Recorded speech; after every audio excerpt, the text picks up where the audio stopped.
Shalom Aleichem, Mishpachah. All glory and praise to Yahweh and his most humble son, Yahweh, Bet Nun Sophie, Yahweh. Welcome back to the channel, family. Today, we have a good one for you today, fam. And it's concerning the Roman Catholic Church hiding the name Yahweh. Right? So we're going to dive right into this, family. And this is an article that was released back in 2017 concerning Pope Francis. Right? A secret hidden for centuries by the Vatican. That's the title. Revealing God's name. Now, I'm going to read this article in part, and we're going to break down a few things as we go along in this article. So, bear with us, family, as we dive off into it.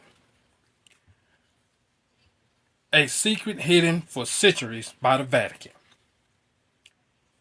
In 2017, Pope Francis felt that the Vatican needed to create a connection with the public, and he realized the need for deeper transparency. This led to the request to unseal a set of ancient scrolls from the Vatican's secret archives. Scrolls that had been secretly concealed from the public for centuries, as often happens with texts or art deemed threatening or too revealing by the church. Over the centuries, the church has destroyed many art pieces, books, and ancient texts to protect its legacy, but that is a story I will share for another time. For now, let's get back to a text that will surely fascinate you with its implications, as it will have you wonder about the motivations to keep it hidden, as well as about its meaning. The discovery of the scrolls in question dates back to 70 AD, when the Romans seized the Temple of Jerusalem. Previously hidden from the knowledge of the church for centuries, these hidden scrolls were obtained in 463 AD and subsequently banned by Pope Hilarious for a very important reason. He aimed to keep the true name of God hidden from the people and had it stricken from all official literature. The scrolls contain the true name of God as communicated to Moses in a central part of Exodus chapter 3 verse 14. Ever since, the true name of God has been passed down from pope to pope as privileged secret knowledge and kept hidden from laymen until Pope Francis decided to put an end to the double life the Vatican was leading by revealing this secret in 2017. Now, family, check that out. That is some powerful statement right there. So, the Roman Catholic Church, which have over 1.8 billion followers around the world, has been living a double life. They kept this name secret from you. They kept this name secret because it was too threatening for their double life that they was living. Right? Now, one would ask the question, why would they want to keep it a secret? Huh? Why would they want to keep it a secret? Because they understood that when the Messiah come, and how they would be able to identify the Messiah is through that name. Because the scripture teaches that the Son comes in the Father's name. The Father's name is Yahweh. The Son's name is Yahweh. St. John 5:43. Right?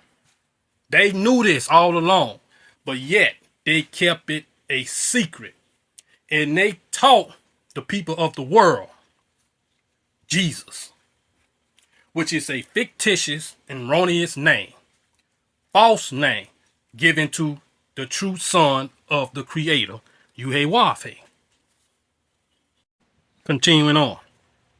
In Exodus chapter 3, verse 14, Appearing before Moses as a burning bush, God reveals his name, referring to himself in Hebrew tongue as Yahweh, Yahweh, which translate to I am who I am. The church decided that this name needed to be replaced with the words God and Lord.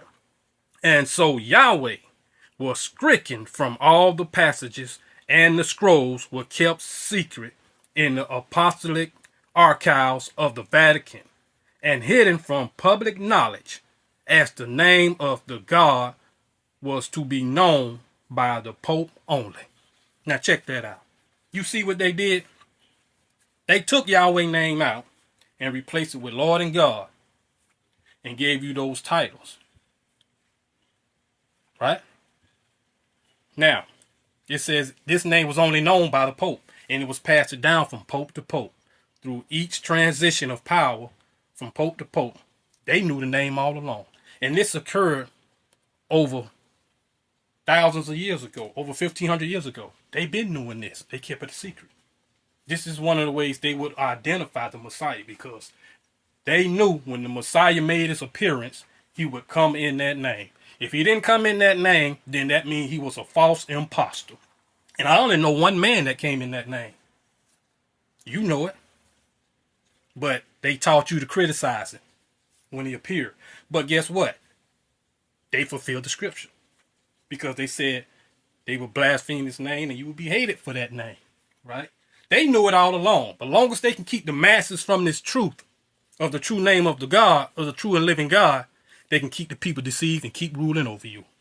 So you have to get rid of that JC, what they taught you as a false ignition for the Son of God.